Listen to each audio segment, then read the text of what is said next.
gunung berapi itu memuntahkan lava, lalu membentuk lagi, lalu membentuk lagi, lalu membentuk lagi. Nah, sampai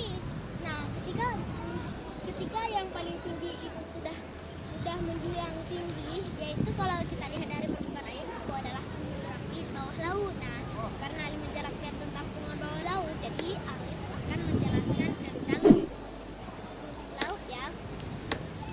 Gunung laut adalah peristiwa ketika mantle tiba-tiba memanas, sangat panas, lalu akhirnya gerak terbelah dan membentuk corong yang mengeluarkan